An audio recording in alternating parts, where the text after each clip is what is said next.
अस्सलाम वालेकुम नाज़रीन, मैं हूँ आपका मेज़बान नूरुल्लाह नूर और इस्तकबाल है आपका बसीरत ऑनलाइन के ख़ास प्रोग्राम खबर दर खबर में।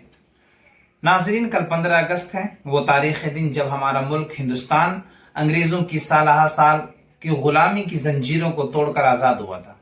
हर साल इस दिन हम तिरंगा लहराते हैं, खुशियाँ मनाते हैं और अपने शोहदा को याद करते हैं। लेकिन तारीख़ का एक ऐसा बाब भी है जिसे या तो फरामोश करने की कोशिश की गई या फिर धुंधला दिया गया, और वो बाब है आज़ादी हिंद में मुसलमानों की बेमिसाल कुर्बानियाँ। नाजरीन, आज की इस खुसूसी वीडियो में हम तारीख के धूल को हटाकर उन सच्चाइयों को सामने लाएंगे जो हर हिंदुस्तानी के लिए जानना जरूरी है। नाजरीन, अंग्रेजी साम्राज्य के खिलाफ आज़ादी की जंग 1857 में शुरू नहीं हुई थी, बल्कि उसका बीज बहुत पहले बोया जा चुका था। 1757 में जंग प्लासी के मैदान में नवाब सिराजुद्दौला ने अंग्रेजों के खिलाफ सरफरोशी की वो दास्तान रकम की जिसने आज़ादी की बुनियाद रखी। और फिर कौन भूल सकता है शेर मैसूर सुल्तान फतेह अली टीपू को। वो वाहिद हुक्मरान थे जिन्होंने अंग्रेजों की आंखों में आंख डालकर कहा था, गीदड़ की 100 साल जिंदगी से शेर की एक दिन की जिंदगी बेहतर है।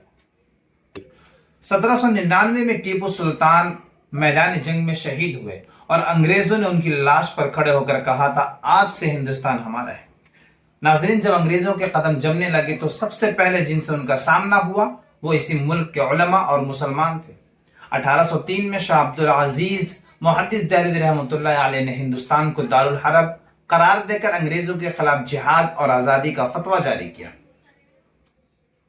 और फिर आया 1857 का साल, पहली जंग आज़ादी। अल्लामा फजल हक खैराबादी ने अंग्रेजों के खिलाफ जिहाद का तारीखी फतवा दिया, जिसके जुर्म में उन्हें काले पानी की सजा सुनाकर जजीरा इंडोमान भेज दिया गया। 1857 की शिकस्त के बाद अंग्रेजों का इंतजाम बहुत खौफनाक था। दिल्ली से लाहौर तक कोई दरख्त ऐसा नहीं था जिस पर किसी आलिम या मुसलमान की लाश न लटकाई गई।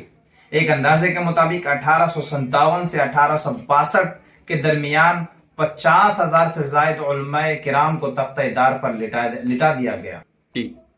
नाज़रीन, क्या आप जानते हैं कि आज जो नारा हर हिंदुस्तान की रगों में दौड़ता है, यानी इनकलाब जिंदाबाद का नारा, ये किसने दिया था?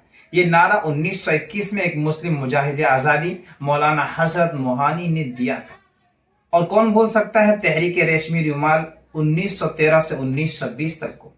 शेखुल हिंद मौलाना महमूद हसन और मौलाना उबैदुल्लाह सिंधी ने अंग्रेजों का तख्ता उलटने के लिए रेशमी कपड़े के टुकड़ों पर खुफिया पैगाम लिखकर बैन अक़वामी सतह पर आज़ाद हिंदुस्तान की पहली जिला वतन हुकूमत कायम की थी। तहरीक खिलाफत, आदमी ताउन की तहरीक और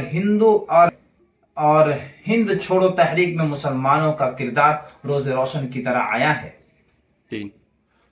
मौलाना अबुल कलाम आजाद, जो इंडियन नेशनल कांग्रेस के सबसे कम उम्र सदर बने और अपनी खिदाबत और बसीरत से कौम को मुत्तहिद रखा।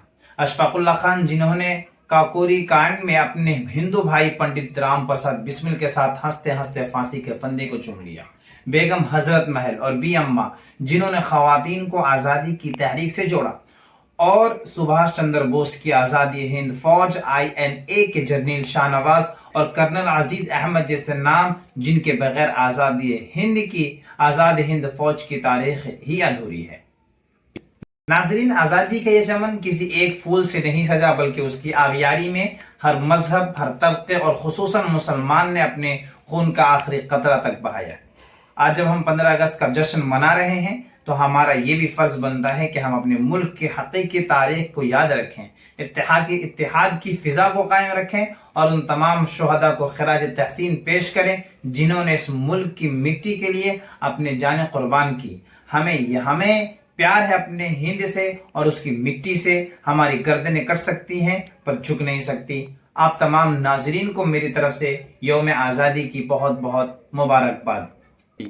अगर ये वीडियो आपको पसंद आई तो इसे शेयर करें ताकि सच्ची तारीख हर घर तक पहुंच सके।